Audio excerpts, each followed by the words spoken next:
Now we're live again for a live part 2. Yeah. Wine tasting barbecue. Yeah. Pallets. There we go. Ding. Right, yeah, if you want to adjust the camera slightly to bring Dan into it. Because, you know, it's nice that we have Dan. Yeah. Dan turns up for these, it's always important I know to do stuff. it. He knows stuff. So thank you all for tuning in to this week's Wine Appreciation with Pat, the novice, Dan, the knowledgeable one, and me, Andrew, the know-it-all. It's a bit of a weird thing, really, calling yourself a know-it-all. Yeah, somebody's got it. Everyone else would be a know-it-all. I think it was fair enough. So we're actually going to be, we did a false start, it seems. I thought we were actually not doing a false start, but it seems we were doing a false start. Someone needs to say hello so we know we're on. Okay, someone say hello. Hello. Hello, hello. I'll get Pat to say hello to make sure we're right. No, not literally hello. 2 minutes ago, Purple Palette is live now. Is it live now? Are we live? I hate technology. There we go. Sometimes it's just shit for them. It's just, yeah. Live now. Live now, okay. Excellent. Cannot play video. Oh wait, here we go. Here we go.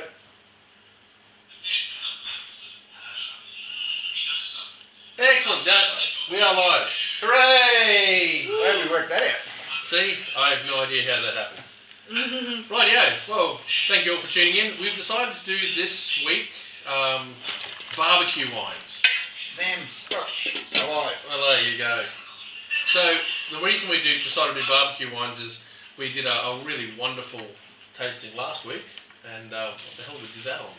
Dinner parties. That was dinner parties, yeah. So You can't remember a dinner party. I can't remember last 2 days. Means it was really good. It was really good. We had a great time and thought, oh, we should continue this thing. We'll do barbecues. So when we were selecting wines for this, I decided to step a little bit outside the square because barbecues are not just uniquely Australian. In fact, everyone in the world has barbecue, or has done a barbecue since Homo erectus. So once you learn to cook stuff, we did. But barbecuing, particularly for overseas flavours as well. So we're going to be looking at several wines, one of which is going to be a Spanish-based grape, which is a Tempranillo. We're going to be looking at a South African Pinotage for people that do braaiing, which is barbecuing in South Africa. And we're also going to be looking at an Argentinian Malbec. And if you've been to Argentina, you know that pretty much they live on barbecuing out there. Yeah, the barbecue chicken is pretty good. Barbecuing everything is pretty good over there. Admittedly, if you're looking for vegetables, sometimes it's a bit hard to get hold of. I'm not phased. No, not worried about that at all. But we are going to start with the Viognier. And the reason we started with Viognier, Pat actually really wanted to have a look at Viognier. So I think we'll start with Viognier. But I'd like to say that today the food has been put on by Laura, so everyone give Laura a round of applause. There you go, Laura. Woo! And it's all locally sourced. I'll let Pat, while I'm pouring, explain where we're getting all the food from today. Yeah, so we got the food mainly from the butcher shop across from IGA. I think it's called the Lane Butchers. Lamb. Seems logical. Yeah, lamb koftas, chicken, honey and chive sausages, and then we got the fancy burger patties from IGA. The name escapes me. The Angus beef. Oh, yeah. okay, yeah. Was it a Wagyu or? Yeah, doesn't really matter. Angus. It's Angus. Yeah, and then just some potato salad from the IGA deli. So yeah. Well, so all sourced locally, and it's awesome smelling. I have to say, my mouth is watering more than a little. So I haven't even drunk this yet, and acidity or not, I don't know. So Viognier. If you're looking for the historical home of Viognier, you're looking in the northern Rhone region of France, especially around Condrieu, where they basically do nothing but Viognier around there. You'll find it all throughout the Rhone region, though, from top to bottom, and it is generally either used in Condrieu in 100% style, like we're having here. Or it will be mixed into what's called an MRV or an RV, which is a Marsanne Viognier blend, or a Marsanne Viognier blend, or a Roussanne Viognier blend. It has the potential to produce full-bodied wines, lush, soft character, which is in contrast to Chardonnay. Sometimes your Viogniers and Chardonnay will look a little similar, just because of the palate weight that it has. But Viogniers generally have much more natural aromatics. You'll see peaches, pears, violets, a little bit of minerality in the old world styles. In Australia, you'll find a bit more tropical sort of notes coming into it. However, generally, where we talk about making wine itself, you can make wine anaerobically or aerobically. Anaerobically meaning it's got no oxygen added into it. Aerobically means oxygen added into it. And when it gets oxygenated, it'll actually destroy a lot of those lovely aromatic flavours and terpenes that occur in the wine. So too much exposure to oxygen makes barrel fermentation really requiring a high level of skill, which is why Condrieu, their Viognier for that, is barrel matured, is stunningly good, but also stunningly expensive. But it is exceptionally good. If you ever get a chance to drink one, I recommend it thoroughly. I had one for a little tasting and went, holy God, that's awesome. And it was just such a beautiful style. So we're actually looking at a fairly inexpensive Viognier. But the reason I decided to do a fairly inexpensive Viognier was because it is still indicative of the style you find in the New World. And the person that actually makes the inexpensive style also makes their really expensive styles. And that's Sadie Yalumba, and she's excellent. She's probably the Viognier winemaker of Australia. Honestly, she's awesome. She does Queen of Viognier, yeah. So notice you might find that the acidity in this is not as high as you'd find for a Chardonnay, but the fruit weight is as high as you'd see in a Chardonnay. You definitely. You could really just. What does it look like? Yeah. No, I'm just eating in the background Oh, like okay. a pig. I'm not on camera. So this is quite peachy. Some apricots. It's still got a little bit of minerality to it, a little bit of like a Ceylon character. Just kind of general stone fruits. Yeah. But it hasn't got a really biting acidity at the back of it. It doesn't have any barrel work. This is just stainless steel. If you did actually add a bit of oak into this, you might see a little bit of heightened vanillas and some more floral notes coming in. But otherwise, it's a good, easy drinking style, which is great for a hot day and in Queensland I was particularly. about to say it's pretty, that's the wine you'd probably start a day with in the afternoon for a barbecue. Yeah, definitely. And Lovely. more than likely, it'll go well with potato salad too, I reckon. There you go. Because the cream is the potato salad. It does have acidity. It's just a bit flabbier on the acidity than you would see for a Chardonnay, and nowhere near as searing as you'd see for a Sauv Blanc. I was going to say, because I definitely prefer this to a Sauv Blanc. Just judging by this one alone. For the same price range at least anyway. It's nowhere near as acidic, I don't think. Yeah. It's got a bit of alcohol heat to it. It does put a little bit of alcohol At the end. Yeah, right. I think that's really Really nice. goes well with the potato salad too. So, don't be afraid on hot days to go for something like this. In fact, most people get put off by the name because everyone knows Chardonnay, everyone knows Sauv Blanc. Pinot Gris, Pinot Grigio, you've heard a lot about. But then you come in and you start looking and you might get a problem turning up with Viognier and Vermentino. Viognier, that's what we're seeing now. Vermentino is almost the diametric opposite of it. Tight.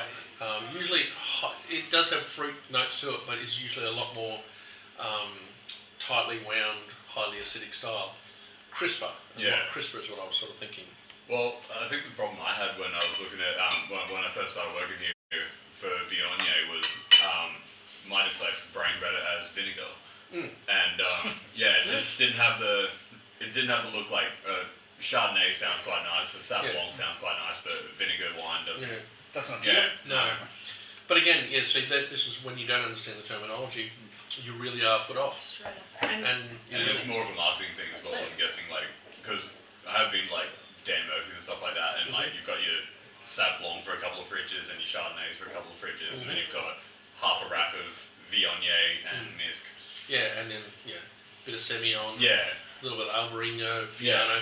The thing is, though, it's really funny. If this is presented to me under another name completely, I'd drink that and go, oh, that tastes so much like Viognier. But to a complete new wine drinker, if I gave it to them, they'd be going like, "Oh, that's so nice." It's kind of like a Chardonnay that isn't oaked. It's No malolactic. no malolactic fermentation, but it's just so lovely and heightened. It'd go nicely oaked, doesn't it? Yeah, it does. Well, that's what Condrieu is like, a beautifully oaked. See, I think that's why I Yeah, like yeah. it, because it's not oaked. Because I can't drink. I'm not a big You're fan of not a big Chardonnay. witty girl. Yeah, I don't like. But I think that's really because it's so fruity. I can imagine in summer it would just go down so nicely. Really, really cold. Yeah, It's really nice. it's just lovely. So, okay, so Pat, so what are you getting, or what are you enjoying out of that? Well, the stone fruits are like peaches, apricots. I don't know. It's something that's There's like also some white flowers. maybe like nectarine or something. Like, Yep. yeah. I'm getting a bit of tutti fruity. Yeah, actually, that's a good Yeah. call. I have seen tasting notes where Tutti Frutti has turned up, and it's actually very funny because you sort of read tasting notes Tutti Frutti. Tutti fruity. It's like fizzy lolly. Yeah. But yeah, It's not sweet. No. It's not too crisp, sweet. but it's got that sort It's of nose to it. to me, it kind of has a It seems a bit similar to like a cider, like just in the kind of The fruit sweetness, the fruit, the fruit of a cider, and then it doesn't have any of the yeastiness you get Yeah, from the no, no, Strumpy, and it doesn't have the crisp, biting acidity you find with ciders. yeah, Cider generally, in a something like a Somersby cider, which is a sweetened cider, I could see that might fit in. More to do with I think the pear cider you see from that. So pears are what you're going to catch in this anyway. That's one of the things. Very, very pale straw, isn't it? It is. Almost lemony. Yeah. It is a I think it works well with the cream from the potato salad, like kind of Because the softens it acidity, a bit. Yeah, the creaminess, the cream and the acidity of that cut together beautifully. Can I just lick the yogurt off of your thing there? I reckon it'll go good with that. You'll have Oh yum! That is delightful. And how much is this one? $13 a bottle. 13. 13. You're joking. As I said, we chose one that still showed what it is, but the price point is. Oh, see, I would put that at a $30 bottle. Yeah, it's Jane will be happy to know. Jane, yeah. Thank you, Jane. Yes. But no, it's actually one of the ones. In fact, we've had it in for ages, but we've had an uplift of it from people who know the grape varietal, and we've been selling it quite a lot. So yeah, Yeah, for a It's case lovely. or a week. yeah, we'll go for a couple of cases a week now. It's good. Lovely. Was it? No comment. Our friends should see this video. No? If you want to share it with friends. Oh, right, yep. I don't have any friends. I don't have any friends either. Oh. Share it. Okay, so now we're going to go on to Tokar Estates Carafe and Tumbler Tempranillo. Now, I did choose this one because, that's just slightly, I have tried this one before and really, really enjoyed it. Really found it to be pleasant and very indicative of Tempranillo. Now, we have talked about Tempranillo previously, so do you remember much about the discussion of style that we talked about? to be honest, not really. I have had a lot of Tempranillo since. Like, Yep. I'm actually. This is probably my go-to drink at the moment, wine-wise. Like Tempranillos and Sangiovese and more that kind of style. Just I think, which is weird. because So I've got- what do you look for in a temp then? I like the fruit forward, not like not too over the top. There's like some of them that are just like really over the top with fruit. So what I look for with my Tempranillo is generally it's got to have black cherry to it. It's going to have a lovely savoury edge to the back. And I find it to be a medium-bodied wine, so not a heavy wine. That's what I look for in a quick, easy drinking Tempranillo or a straight Tempranillo. You'll find when you bulk it out with a bit of Grenache, because you do Tempranillo Grenache is actually a classic blend from Spain. You'll find it to be a little bit more dense and more fruit-driven. This is quite jammy. It's got a bit of jamminess to it. Not a lot of earthy tones. Or It's quite plush and fruit-forward, which is really nice. So, Tempranillo is known as Tinto Riojas, Tinto Fino, Tinto del Paz in Spain. Tinto Rioros in Portugal is actually what I knew it from mainly for the port making. But it's a black grape, widely grown, full-bodied red wines, native to Spain. Its name is a diminutive of the Spanish Tempranillo, which is early, which is a reference to the fact that it harvests early. Yeah. It's a good little one for that. Grown all throughout the Iberian Peninsula, which is Spain and Portugal essentially. And it's the main grape of Rioja. Rioja.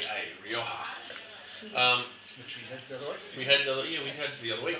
Different ones. So it was. It's the fourth most widely planted grape varietal worldwide. It's in 2015 it was. Like whites and reds. Yeah, I don't know. I think it must be reds. Because I know for a fact it's not the fourth most planted grape variety. Yeah, because you think like Yeah, Sauv Blanc and it's- like it's- Chardonnays and Cabernet, Merlot, Chardonnay, Syrah. Shiraz, and then Sauv Blanc. Yeah. In the top five, I think. Yeah, so it must just be reds. Yep. Cabernet's the biggest. Yeah, Cabernet's by miles. Massive. Yeah. Bordeaux. Yeah, Bordeaux is a claim. Everyone else that can grow Cabernet tries to. Yeah. And it's Oh, usually just good. in that area you talk. No, this is worldwide. Over worldwide. Yeah, worldwide. I would have thought Shiraz would have outsold Cabernet. In Australia, yes, by a very big margin at that. But remember, we're looking at wines across the world of wine now. So if you talk about any country in the world, you're generally talking Cabernets as an international varietal. Shiraz about third after Chardonnay. So in Australia, we've got Shiraz as our big driving force. But I mean, you look at every single region in Australia does Cabernet. Yeah. Every single region. But not every single region does a Shiraz. In overseas, most good regions, quality growing regions, do Cabernet. Some don't do Shiraz at all. So it is, when it comes to that worldwide growth. However, one of the big things that has driven Cabernet growth, or the number of Cabernet plantings, is China. They planted more Cabernet in the last 2 years than Australia produces. Really? Oh, wow. Did they plant it in their country or something? Yeah, in their country.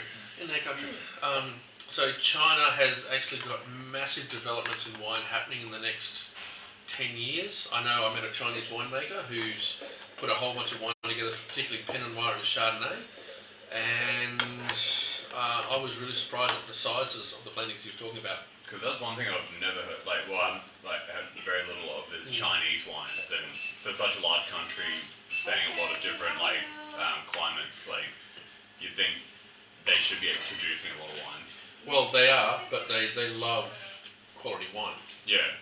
and that's the thing.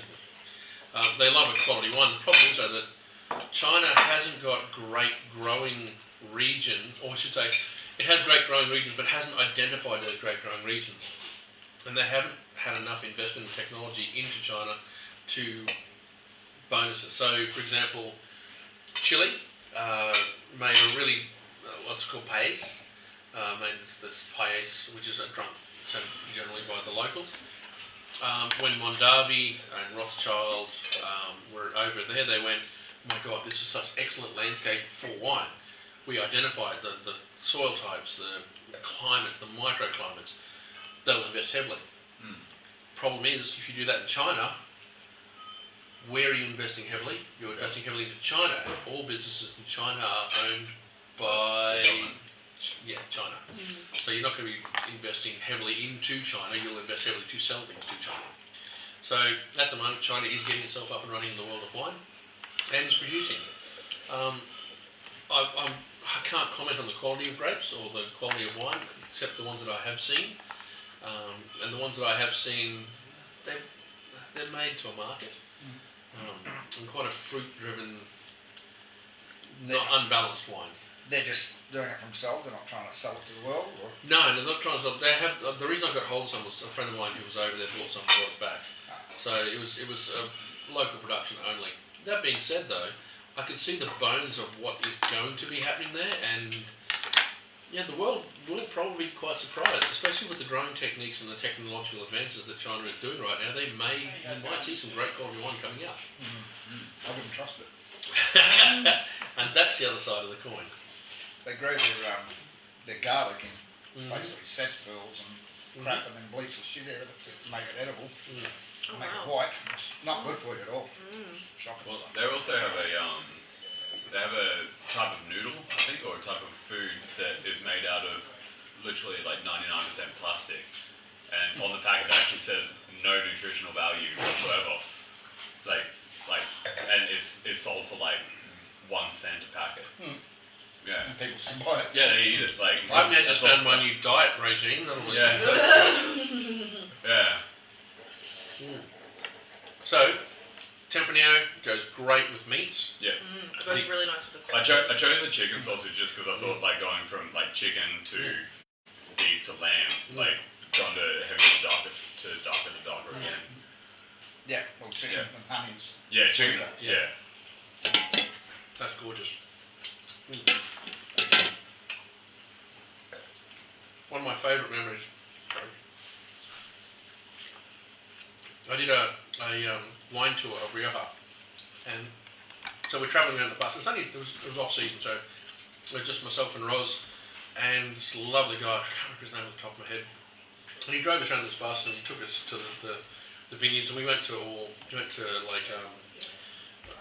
Rioja Baja, which is now changed its name to Rioja Orient, which is just kind of weird. It just means west, I think it is. Then you've got Rioja Alta and Rioja Alavesa, which is sort of mishmashed amongst each other. But afterwards, he took us back to his winery. He's got a little winery himself. And what he did for us is we sat in this enormous barrel, enormous vat, wooden vat, that was originally obviously for fermenting wine. But he owns this old thing. There's 2 massive, enormous vats, and you've got tables inside them. So we go in there and we go upstairs and we sit at these tables, and he brings us food that he cooks. And they get all of the cuttings, like for the prunings, into a big sort of thing, cook it, let's throw it into like a barbecue thing and slide it, and it crackles and burns, and then he cooks lamb and some chops and things like that onto it, and we had this beautiful meal and lunch. It was phenomenal. We had some Graciano wine, which was really delightful. Quite tannic, but really, really good to cut through the food. And I got this flavour off this meat that I never had before. The closest I could say to it, it's like having a wood-fired something. You can tell a wood-fired sort of cooking that you have. Yeah. Smoke. It's a smoke from the actual grapevines themselves that have dried out, and you put them into it. It actually had this lovely grapey sort of, and I was like, oh wow, and I never had that flavour. And I was like, this is awesome. And for the price it was like, I think it was about €80 for the whole day. And For the 2 of you, that's pretty good. It was awesome. That's I just awesome. went, this is the greatest fun. But we are, just to quickly talk about the wine though. So, this is from Tokar Estates in the Yarra Valley. So, these guys do an interesting range of wines. They do a Pinot Noir Shiraz blend, which is something you don't generally see. They do a Tempranillo, they do a Chardonnay. We had the Chardonnay as a tasting not long back. Delightful. So, Yarra Valley, I have always associated with Pinot Noir and Chardonnay for the most part. But the dense nature of this is still quite a dense wine, not ridiculously full-bodied, but in that medium body spectrum, it sort of shine, and it's bright. That's probably more indicative of Tempranillo, though, wouldn't it be? That's why Tempranillo growing is actually doing quite well in this region. Yeah. If you're looking at Tempranillo coming out of somewhere like McLaren Vale, you get a much denser, much heavier fruit-forward style, which is Tempranillo, but not as classic as you're going to see. Well, even like Barossa, you'd think that'd be a little bit cold, like it'd probably be too full-bodied out there. It is. Not that I'm saying full-bodied is bad, because I actually kind of like it out there. But yeah, this seems like, from the description you read of the Tempranillo, it seems This seems on point to what classic Tempranillo is. And I really like it because it's got a short eau finish, but it's got a really lovely, Beautiful balanced tannin that wraps around the whole It sits really comfortably in the middle of your tongue. it's like, beautiful. Yeah, it is a really lovely wine. It's one of those ones that you sort of go, you forget a lot. And honestly, you do. Yeah. I mean, I forgot about this until we were looking at wines. I went, that one, and took it out. Well, we do have 735 different wines, so it's probably not beyond the realms. It's quite tight on the Yeah. Palate. Yeah, a little bit of tannin. Yeah, it just travels through, makes your mouth water as it goes. And that's the thing, is at the end of this though, like I ate as I was drinking, I'm still salivating. Yeah, it's the perfect wine to intro to your main course kind of thing. Yeah, it's lovely. It's a really good wine. And in fact, with the main course, it's got enough body to hold enough acidity and enough tannin to hold against most of those dishes. Like sort of chicken, spiced chicken, all the way up to those, getting into that lamb beef sort of area. But I think the next one though is pinotage, which I know is not Dan's favourite. Well, it's not, but we'll be interested to see because I haven't had it. So the South African one. But you thought that as well about the vertical Riesling, and then that turned out to be quite nice. Your palate changes all the time. Yeah. So you don't try it for a long time. And you go, I've never actually tried pinotage either. So pinotage, and the reason I chose this is because I love the story behind this. It's like the wild jungle last time I had it. Jungles of Africa. It's like, what's that? Pinotage, it comes from the hybrids of the grapes that were put together. One, Pinot Noir. The other grape, Hermitage. Now you'd think Hermitage, coming out of the Hermitage region and the Rhone region, would be Shiraz.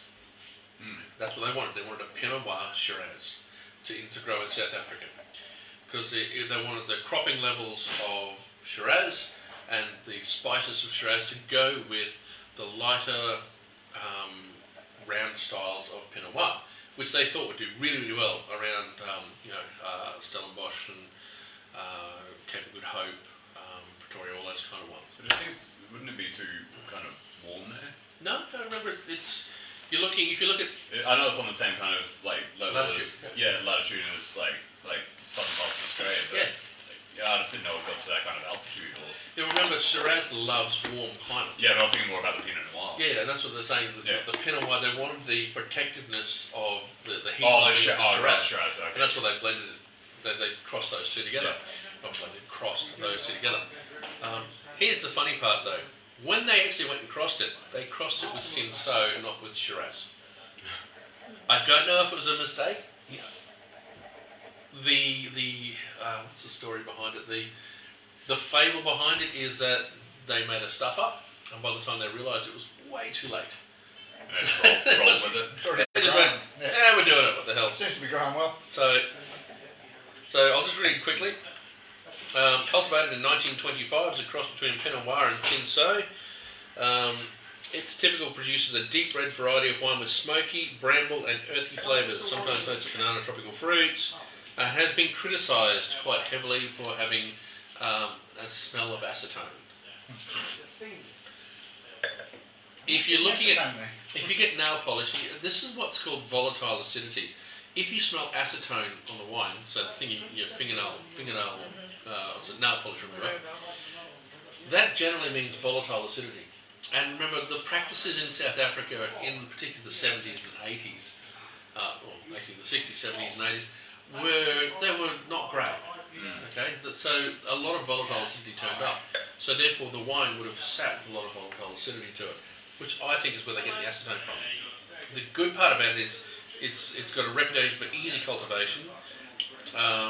Common complaint is a tendency to develop acetate during the winemaking, so that's what I'm talking about. Volatile acidity turns up in the winemaking.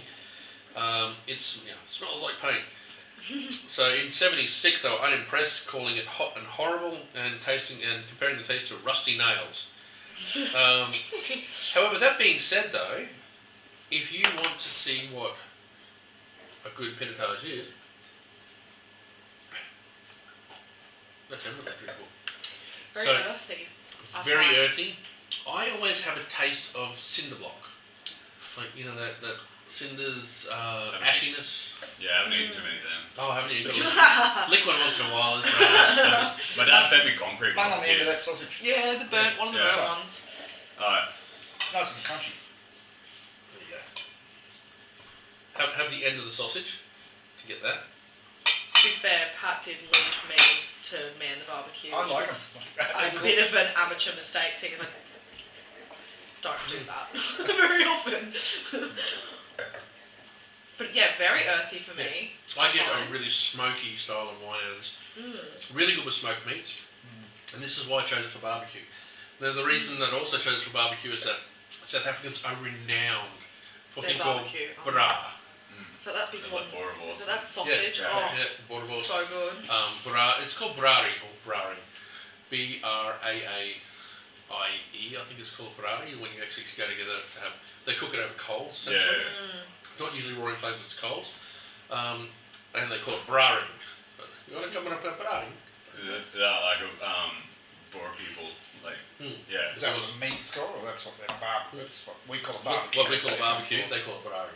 So it is different. It is a different thing. What they do is they do hot coals. So let's say usually a fire pit, and they'll burn a lot of wood, get it down to hot coals, and then they'll cook over the coals. Yeah. Whereas we have a tendency to cook over burning wood. America has a tendency to We're on Smoke flames. you're on flames. I suppose we more like because I know a lot of us like do like Webbers and stuff like that with like burning coals and things like that. That's more like it, Yeah, that's how I've done a lot of barbecues in the past. I actually prefer that, the taste of that to just straight gas. It gives you the smokiness. Yeah. It gives you some flavour. Look, my brother-in-law, he He does some of the best barbecuing and Weber work around. Like he really does. He used to win awards for it, and he really likes what he does. He gets the heat beads going, gets them to that hot cold thing, but then he'll get a small box about yay big, like a biscuit tin, with a whole bunch of holes in it, and he'll put chips. Wood chips. Yeah. And put that in there, and that actually heats the wood chips. It becomes a slightly smoke. Yeah. Comes in, and then he cooks of that and the chicken smoke and the chickens and stuff. He does that. Oh yeah. I used to live down in Brisbane, and there was a lot of Kiwis and stuff like that. And I went to a couple of the hungies. Yeah. Oh man, it's still to this day some of the best meats I've ever had in my life. Like they used to like one time it was like literally a dingo digger in the middle in these suburbs in Brisbane, digging a hole like 6 to 8 feet down.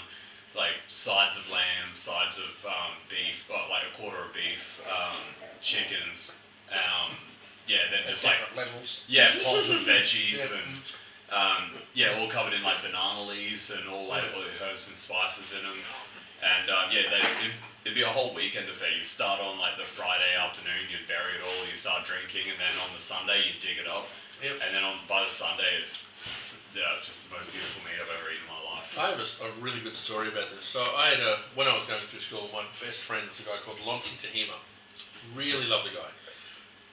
Huge Maori, massive bull neck on him. Luckily I became friends with him and had away arguments with him when he was much, much smaller.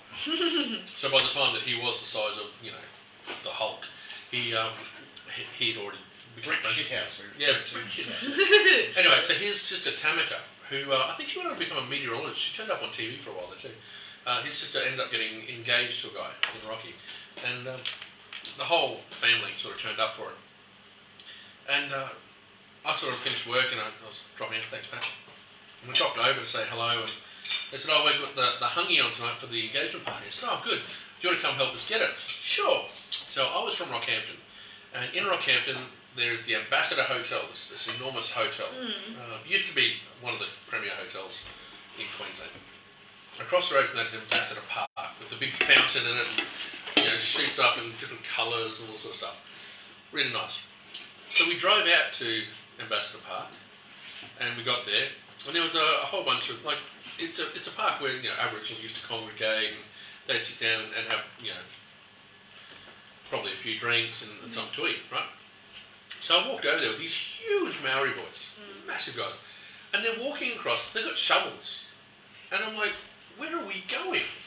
And we're walking into the park, and they shoot off this sort of group of Aboriginals that were sort of sitting around in the park, and they're, get away.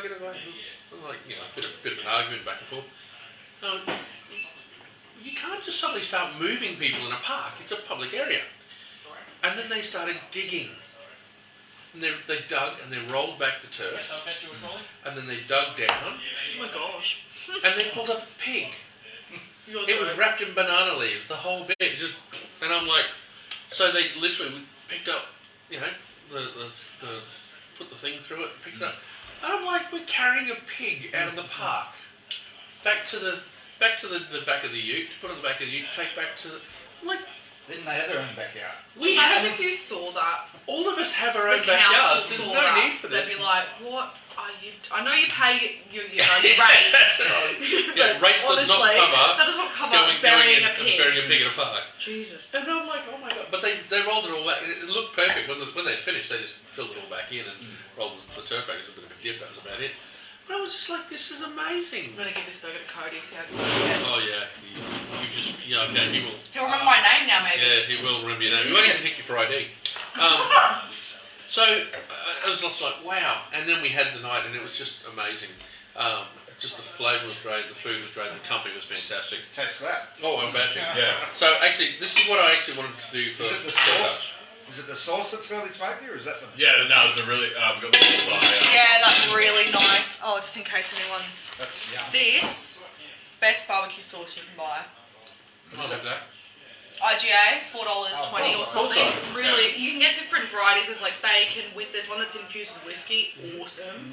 To put on ribs, so good. It goes so well with the peanut butter. So Yeah, nice. So pinotage works really well with smoked meats, by far, because it's got a smokiness to the wine, because the fruit on it is not a big heavy fruit.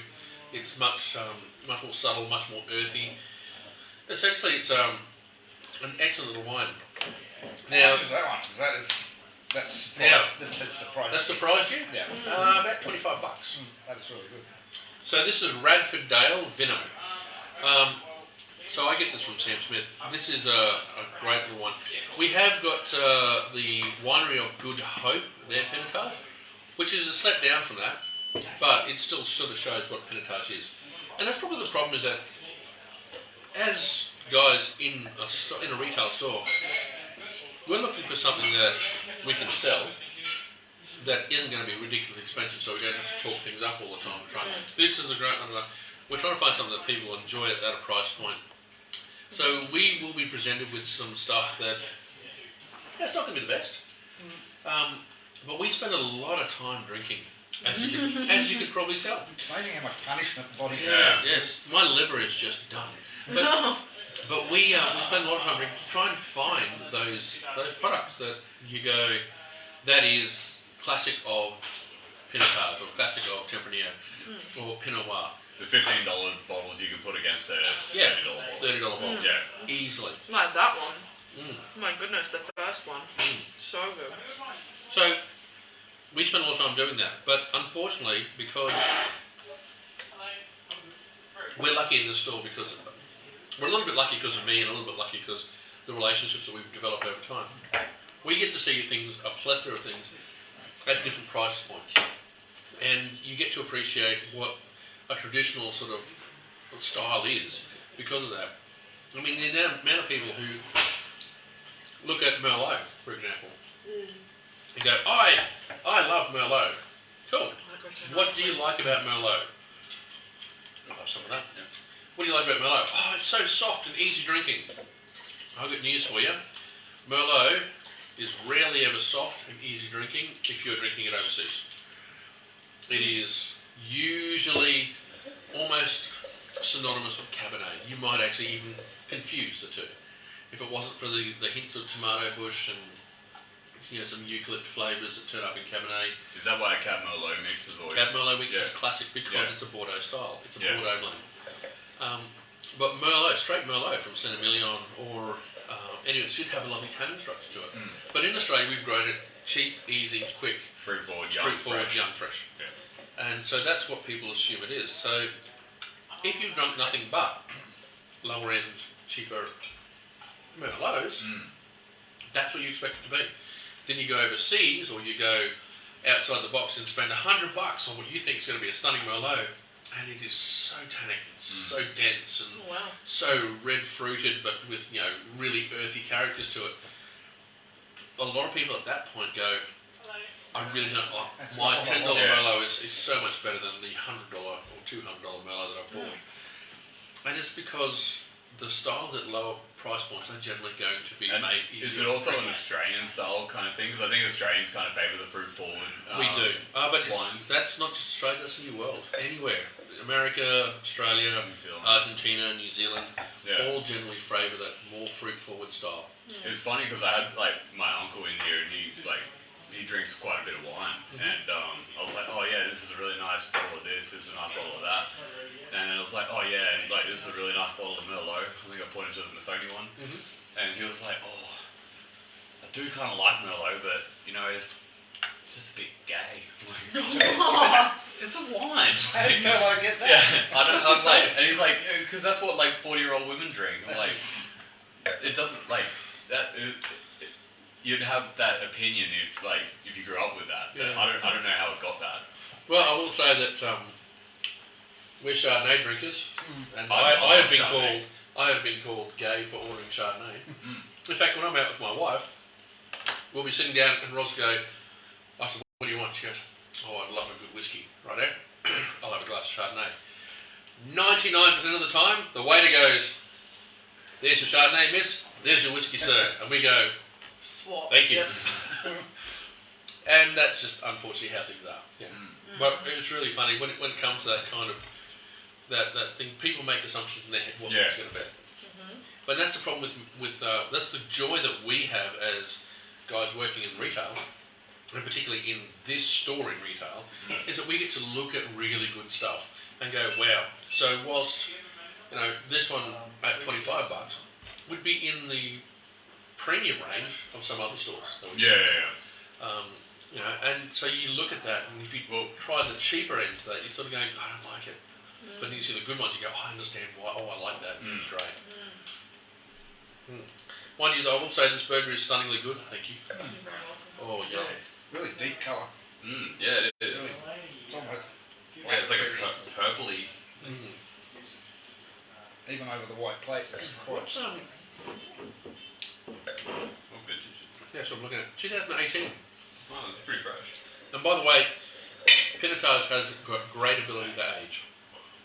The more you let it age, a little bit of the acidity will drop away, but you get a development of fruits that will be just I feel like delightful. it's opening up a bit more like as I've left it a bit. I wasn't the greatest fan when I first had it, but right now, I think after it's warmed up just a touch, I think it's quite nice. Letting it breathe too. Yeah. So I had a bit of sort of funkiness on my nose. Yeah, it's almost like mossy, like Yeah. mossy when I first smelt it. That's what I mean by wild, like jungle. Yeah. Jungle juice. Yeah. But it's got quite good forward fruit. Yeah, no, it has. Like, especially as it's opened up. Yeah, the aromatics are coming out a lot more now. I have to try it warmed up because I did think it was quite Tight? short on the palate. Like just really, like I just got really earthy. Yep. And then just It is not a didn't long didn't. finish. Yeah, no, that's. But maybe it's. I mean, obviously, once you air it. I do like it because it seems like a good lighter style dinner wine. Like I don't think it's as heavy as like a Shiraz or a Cabernet. No. But it's like you could have that with red meat, like quite happily. That's the thing. It marries off to red meat beautifully, and as it's smoked meat. So But it's not a heavy one, so you can you drink. can drink a fair bit of it and have another glass. One of the big things that I find when it comes to smoked meats is that you spend so much time getting all the smoke and the flavour into that meat or that dish, whatever it is, and then you put a wine with it that is just overpowering with how bright red fruits they are. And this has happened a few times where I actually had a wood smoked steak that was just, you can cut it with a fork, it was just like gorgeous. And I had a mouthful and I went, oh, that's really good. And then I got served a Cabernet with it. And I drank the Cabernet and the bright red briary fruits of the Cabernet. It was just like, oh, that's lovely, it's cleaned it. And I had another one. And I lost all the flavour. Yeah. Not lost all the flavours from just the smokiness dissipated. And I was like, oh, it's a good steak still, but the smokiness is not there. And this is where a wine like a Pinotage would marry off really, really well to it. So if you're thinking about doing some smoked meats and you really like the smoke, particularly if it's a hickory smoke and things like that, look towards getting a wine that is going to have smoky notes to it. So what is there any particular thing about the penis size that the smoky notes come from, or is it just... This is where Is it okay, region? if you line me up with 12 different Pinot Noirs and Pinotages, Yeah. I'll be able to pick a Pinotage every single time because Because of of smoky that notes. smoky note. Yeah. It is almost unique to that style, Mm. and I believe it's probably from the Cinsault with its particularly gripping and sort of bright fruits, but marrying off to it's like when you put two flavors together, they sort of mesh and become another flavor. Yeah. It's when it comes to that cross in that grape varietal, I think it's probably the same thing. But that's always what I've found. Always. In fact, when I first did a tasting in amongst a whole bunch of sommeliers, I was just going, oh my god, I'm sort of in my league right now. And we're trying this, and they were all Pinot Noirs. We didn't know what they were at the time. We were just told there's a whole bunch of red wines. Try them. And I tried them, and I went, oh, that's obviously Pinot Noir. The 12 of the wines, 12 of the, and they try and guess the countries that try and figure the countries they're from. And I got 12 from 12. And the reason was because when it came to the last two, everyone sort of figured out where most of them were. If they showed very high acidity and you'd able to pick the region out, you can even pick the region, in some cases the vineyards, out of France. Yeah. When you're looking for Côte de Beaune, Côte de Nuit, if it's a Grand Cru, if it's not, you can actually judge that. It's not as difficult as people make out. But then you go a Pinot Noir from Chile, really obvious. It's really fruit forward, like really fruit forward. Pinot Noir from Australia, it's not as fruit forward as a Chilean wine, but will be quite, in comparison to a French wine, quite jammy. Pinot Noir out of Russian River will be a lot more towards that French style, but will have a lot less acidity than the French style does. So I was able to pick all that just from knowledge that I had and sort of background talking to people. And we got to the last two wines.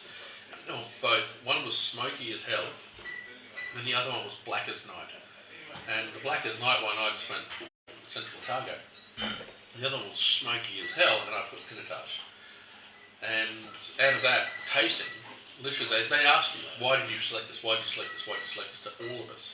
And I mean, I'm sitting with some guys who own top-end restaurants, sommeliers who write wine lists for several restaurants at once. And when I said, it's obvious to me because that one's smoky as hell, it's Pinotage, it's really South African in style, everybody just went, oh, of course, Pinotage. Because they were all assuming it was going to be Pinot Noir. So, yeah. It was meant to be throwing a salute, but it was just so obvious. And that was what, at the end of the day, they're all like, yep, we understand that. So, again, that's where I get that smokiness, that's where Pinotage is. So, it's a real cork, is it? Oh, Dan, can you go get a corkscrew? Too. It went beautifully with that. Yep. I did char the burgers. We did char them as well. They're great. Yeah. What are you doing there, Pat? Yeah. You can tell Pat's a bit of a novice, because this is the whole point of this. Well, We don't open wine this way. You've got a little knife on that. Yeah. So Pat tried to peel that off, it doesn't work. Yeah, You can sometimes do this, if you know what you're doing. But, see? Yeah, it's not like champagne, you have to go No. Yeah. pop the cork. Rightio. Here's a quick tip for you. When opening any bottle of wine, your corkscrew doesn't actually have a point that goes that way. It always is this way. So always try to find the point and put it in. In the centre. In the centre is always good. Actually, I usually do it slightly off to the side. And as I do it, when I screw it back in, I get that. So what I'm trying to do for me, this is just for me only, I try to get it to go a little bit across the cork. And the only reason I do that is because in old corked wines, you will tear the cork out You can, yeah. if you don't go acrossways. They can snap in half. It'll yeah. literally snap in People half. won't drill it through far enough sometimes too. Yeah. Put it in this way, Yeah. that'll do. But you need to go all the way down. So, Fancy. but this one is Finca El Origen Malbec. It's a Reserva. So, I tried this wine. It's got a really smoky flavour in the mouth. You have, yeah. Now that it's all done and said and finished, you're like, I feel like I just had a cigarette. See, you don't need to smoke ever again. Pat's like, speaking of which, I want to see you. Thank you. You've got to eat the greens before you can go out Yeah. for smoking. So Finca El Origin Reserva Malbec.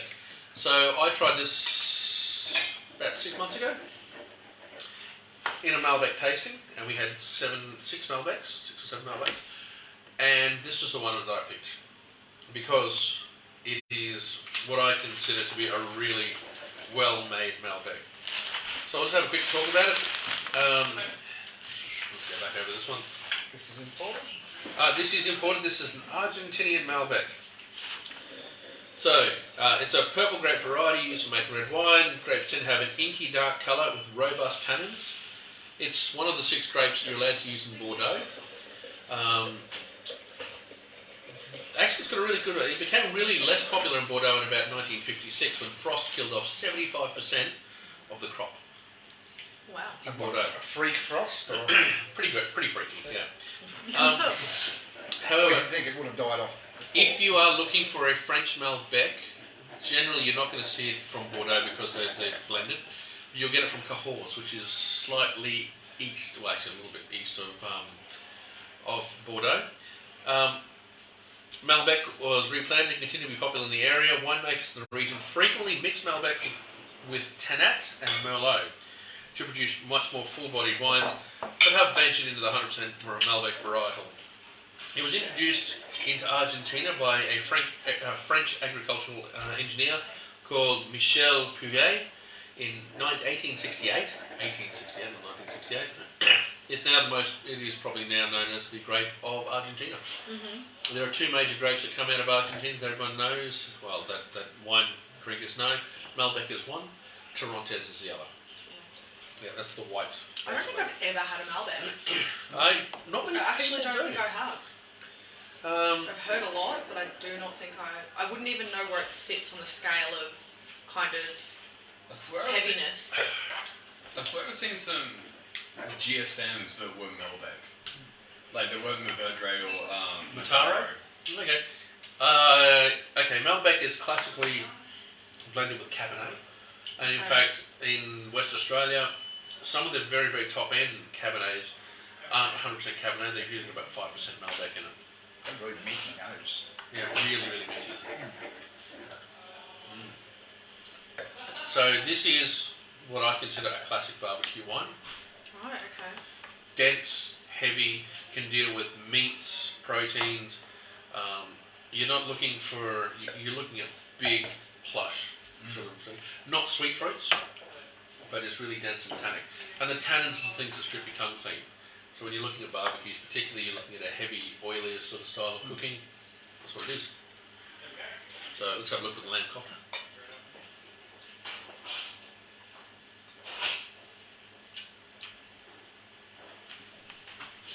Bit of spice in that pat, FYI. Don't tell me now. They're very seasoned. No. Pepper. For him, that's spicy. Nah, not getting that. No, not getting spicy, that's all good. So now that we know that Laura was trying to poison Pat, Yeah. Oh, so you don't do spice at all? No. capsicum Really? is apparently a spice for him. It is. Well, it is Well, a spice, it's but not.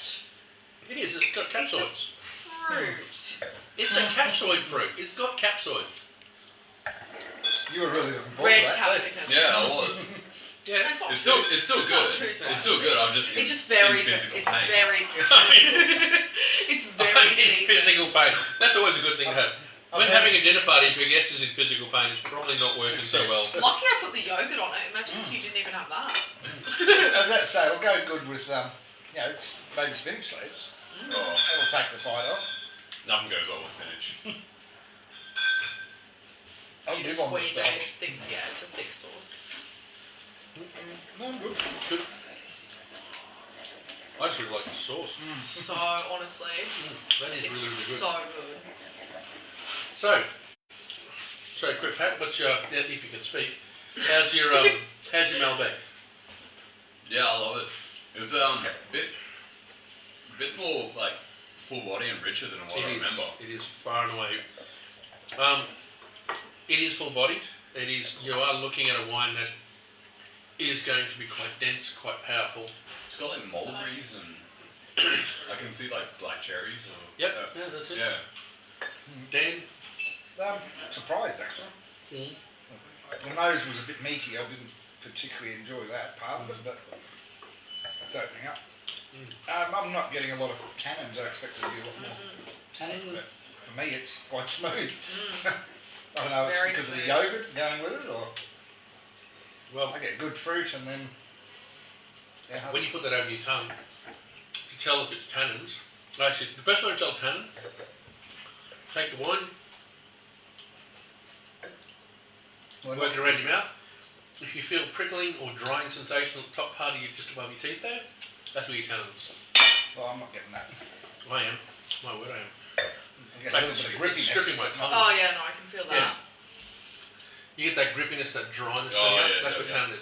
So on your tongue, you can get tannin on the tongue because it's stripping things clean. But if for me, getting the tannin level is usually literally doing that across the top there. Oh, easy, yeah. Yeah. More sensitive. So it's much more obvious sort of place to get tannin. I still find it quite. Maybe it's me today. Maybe I'm not. I think it smells like mushrooms. Like mushroomy. Maybe earthy a little bit. I don't know if that's just me. Well, it should be, because that's what you are looking at with barbecue. You're looking at very earthy, savoury notes. You're not going to be chasing sweet notes. You're not going to be chasing any sort of sugary components because you want something that's going to. Yeah, it's definitely not sweet. So with a barbecue, because you were talking last week about how you can do complementary or contrasting. Yep. Contrasting. Yep. Yeah, contrasting flavours. With a barbecue, you'd mainly stick with complementary. Usually complementary. You can contrast with something sweet. Like you can put sweet things with it because sugar and spice will work together. Fruity forward things work. Like Shiraz will work quite nicely with this. Yeah. It's really, really good. Like a peppery kind of Yeah, Shiraz. like a peppery Shiraz or even. pepper. Yeah. But yeah, so it'll work. You just need to be really aware of what you're putting with what. But let's face it, at most barbecues, you're not really thinking about what you're drinking. You generally just pick bring up a bottle of wine. Bring a bottle of wine, yeah, no worries, and drink it. So it's a very informal way of doing it. But when you go overseas, let's just say you're in Mendoza, you decide to go to a barbecue. Everyone's going to be buying Malbec. Yeah. You buy a Shiraz, take it along there. Dense. Lamb's always going to be a bit fatty. Yeah. So therefore the dense tannic nature of Malbec will work really, really well with lamb. You put Shiraz with that, the fruit component of Shiraz will work really nicely. The less tannins of Shiraz won't work as well, won't strip it quite as well. You know, if you brought a French Pinot Noir, or sorry, a Central Otago Pinot along, the dense fruit of that works well, and the tannins work quite well. So it's a really good match. So essentially, what you're doing is you're trying to match several things, and you can, if you like Shiraz, you'll enjoy the Shiraz with the lamb. If you like the Cabernet, you'll enjoy Cabernet with lamb. But for me, if you're looking at a barbecue, you want to take something that everybody drinks. I think that in South Africa, you take Pinotage, Argentina, you take a Malbec. You know, Spain, you take a Tempranillo, or in Australia, if it's a really hot day, take a Viognier. I loved that. That's a good little wine. Actually, for $13, Yeah. you cannot go wrong. What's Helen say, by the way? Hey, Helen. What are you eating with that? Really good. Really good Malbec. What are we eating with this? Lamb kofta. Lamb kofta with a yogurt and... Yogurt, rosemary and garlic dip. Yeah, it's lovely. But this wine is big enough to chew through it, and you can taste the meat. And you have the wine, you can taste the wine flavour. So it's matched. And then you can taste the meat again. Yeah. Yeah. Which is exceptionally lovely. Would that also work with the burgers, like smoky meat? Because they were charred. Anything that's got some charring, some smoke, will work really well. Spice, seasoning. Yep. Helen approves. Yeah. Helen approves. Good to see. Yeah, and so the thing is, when it comes to this kind of sort of setup, you want to find something that's going to appeal to most people's palates, but marry off to the food you've got too. Yeah. And I suppose on that note, So what's the price point for that one? oh, sorry, 25. 25. Oh, that's really reasonable. Reasonable, Yeah. So absolutely. they're all under All 25. not bad. They're 25 and under. Is there anything like? Do you find there's any kind of preconceived notions about corked wine? Like, is it mainly just done for show these days? Because with a $25 bottle of wine, I can't imagine they're aged or anything. So there's a few reasons you cork wine. One of the reasons is if you're selling to China, they only accept wine in cork. Really? Wow, okay. Because they want the whole opening and experience and that. If you're selling the wine internationally, it's Stelvin's fine, but will be viewed in any place in the old world, i.e. Europe, as being a cheaper expression. So I have had wine from a $100 bottle of wine, screw cap. No problem with it at all. Because when you buy a 12-pack of wine, not a single bottle will be oxidised or problematic. Yeah. When you buy a 12-pack of wine from anything else that's under cork, at least one bottle will be done. At least one bottle will be stuffed. Yep. Wow. Now, there's a few reasons for that, and there's arguments about it, but also when it comes to it, the show of wine, especially when you're buying more expensive wines, you don't want to go just sit up your table and go, Yeah. you want that whole, open that up, pour. It does feel. It does feel like you've actually spent time and effort to learn how to do that. I feel like they could open a cap with a fancy way though, like kind of slide their hand on it, make it spin. Maybe if you're Jason Statham and you were doing the Take water an bottle eye out. challenge, Yeah. I could see that, but no, there's not. No matter how you look at it, it's still going to be, beer. Yeah. But I get These it. we have had these, can't really call them cork, can you? They have to be called capped. yeah, the cap. Where if something hits the top of the bottle there and dims the cap slightly, Oh you yeah. break the seal underneath it, Yep. and you'll end up with a... Well, because the seal is not actually the cap. No, it's it's actually The little Yeah, they got that plastic. the little plastic thing inside. So yeah. But no, cork for me. Here's the other argument of it. A wine under cork will develop more of those tertiary notes sooner than a wine not under cork. The reason is the cork breathes. And whilst the cork breathes, it allows micro bits of air to go in and out of the bottle. This will allow the wine to mature. And we've talked about aged wine. So that Masoni 2013, for example, the Shiraz. The bubble. No, not the Barbera, this is Shiraz. We've done a Masoni 2013 Shiraz. It was the El Nino, I think. No, it was actually the estate. It was the estate. It had lots of tertiary notes, so beautiful. Oh, that was way back when. Yeah. Like 5 or 6 ones ago. Yeah. 5 or 6 wines ago. Yeah. So we've done that previously. And you can see why the bright, fresh, young style, and you get that, which is a much more aged style, you can see that development and that lovely flavour. So you actually have seen a wine under cap for 7 years showing beautiful development. That same wine after 2 years under cork would show a similar development. Same, yeah, okay. Yeah. So that one that we're going, oh, how good is that? Yeah. That's fantastic. Well, we've had to wait 7 years for that. Whereas under cork, it would probably be 2 years. But then a 12th of the carton would be. Yeah, that's Right. it. And that's where you roll that dice to see which bottle is stuff. Yeah.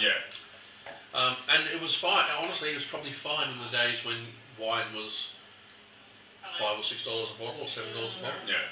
When you're paying $40 and $50 a bottle, Oh, you're pissed. you are really angry.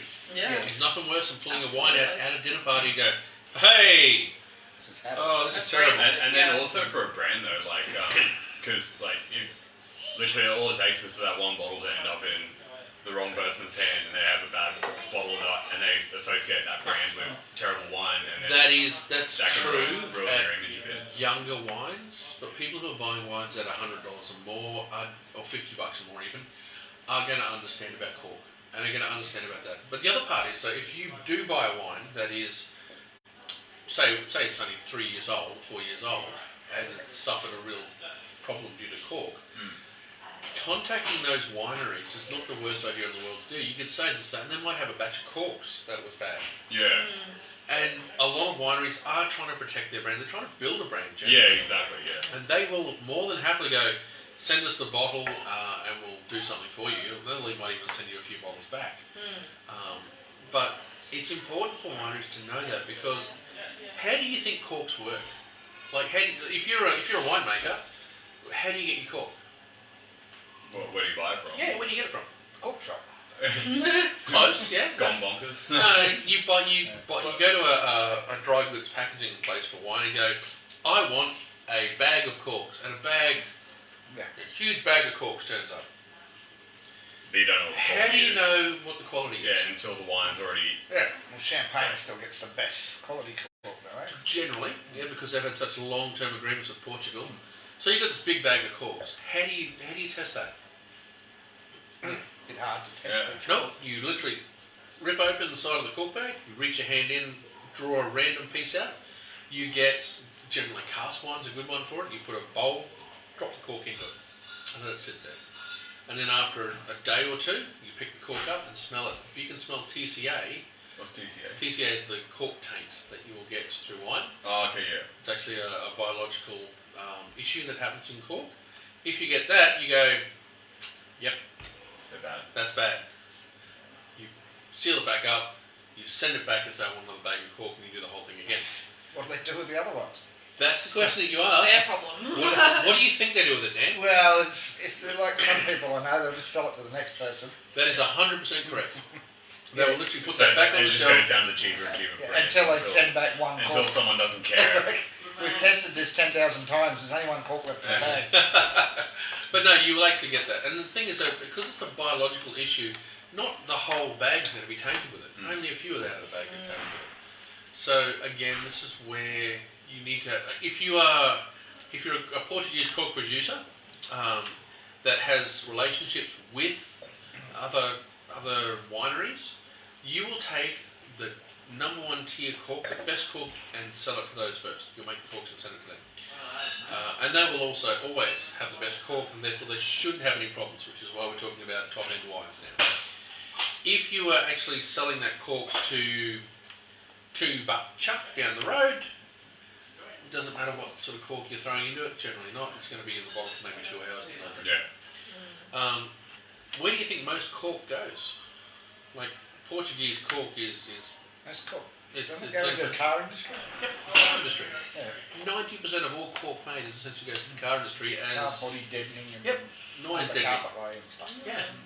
So there you go. So that's what cork does. So that's how you test cork as well. So you think about that as a winemaker. You've made the wine, you've got it all, you've got the dry goods, you've bought the bottles, or you've gone to the bottling factory and you've organised them to bottle it for you. They've shown you the bottle styles. I want that one for this one for this one, and they go, and the corks, and you're looking at them going, what are the corks like? Well, we can give you this. We can either choice of corks. You've got straight cork, screw top. This is what's called closures. Screw top, fin lock, which is a glass locking system, like glass cork essentially, into a particular type of system. You've got composite cork, which is where you actually have a plastic cork meld.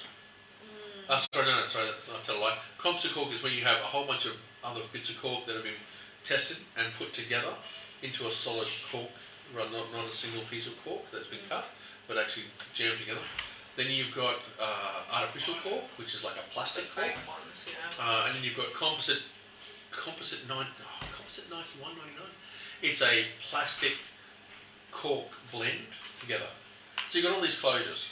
Now, as a winemaker, you go, what do I want? The most expensive one is the Vinlock, by a long way. That's a glass sealed cork. That's probably a bit much for my wine. Well, do I want straight cork? What's the vagaries of that? Well, you're going to lose a bottle maybe. I don't really want to do that. Then you go down the next step down. Oh, are you exporting it? Yes. Well, I want a cork in it. What sort of cork do you want? You choose a cork from there. Yeah. Do you want to, a screw top? It's the cheapest cheapest way of doing it, and it's the most reliable way of doing it, I'll do that. But see, the thing is, you do that at your $20 bottle. What about your $100 bottle? The one that's going to be taken, and you want a waiter to pop it and pour it and make it look fantastic. Well, even with the Vinlock, the most expensive version of that, you're essentially getting a guy going and pouring it. You want that whole beautiful look, and that's where cork is right now. Anyway, so I suppose on that note about corks, that's a Is composite. that the name of the company that makes the cork, or is that the wine? No, that's the valley it's from, Uco Valley, in Mendoza in Argentina. Is that where that wine's from? Yep. I know they'll actually get that printed themselves. Yeah. That's the name of the cork brand over there. But that's a composite cork, and you can tell it's composite because you can look and you can see that's been a pressed together cork. It's been made. It's been made, not actually cut from a single thing. So I suppose on that note, thank you all for tuning in today for our barbecue. Thank you, Laura and Pat, for putting this together. Again, fantastic. Well, I'll be looking forward to. Are you going to choose a winner? Oh, I suppose we're going to choose a winner. All right. So this is the thing. What do you reckon would be what is your pick for the barbecue wines? And we'll go to Laura first because you've been chipping in quite a bit. Come on. I'm a cheap date though, so I would go with see what she ate? Yeah. Excuse me, don't fat shame me. I don't even know how to say it. Viognier? Yeah, I'd go with the Viognier. Viognier? I really loved that because I just think you could drink a whole bottle of it really easily. Well, we're going to find that out in a minute. Yeah. So, yeah. I love the Malbec. Malbec? I thought it was not what I expected from Malbec. Yep. But it shows that it's like a really good dinner wine, but it's also easy just to sip on by itself. Yeah, it's lovely. I think it does really need spoon though for me because sipping on that by itself, after a while, the tannins are going to be heavy. quite Very heavy. Dan? Yeah, the last one. Malbec? Yep, definitely.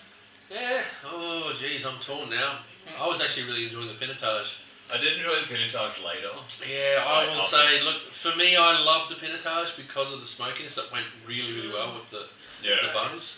And in fact, that's probably the pick of the whole lot for me was that hamburger Pinotage mix. You just like the sauce. And I love the sauce too. Well, this is actually the winner of the whole thing. Just drink that. The Bullseye original barbecue sauce was actually the winner for the wine tasting. $4, cheap. But for me, the Pinotage, but I suppose the winner today will be the Malbec then. So, Helen says thanks, guys. no worries. And drink well. Drink like a savvy. Cheers. Yeah. Oh. Well, yours too, yeah.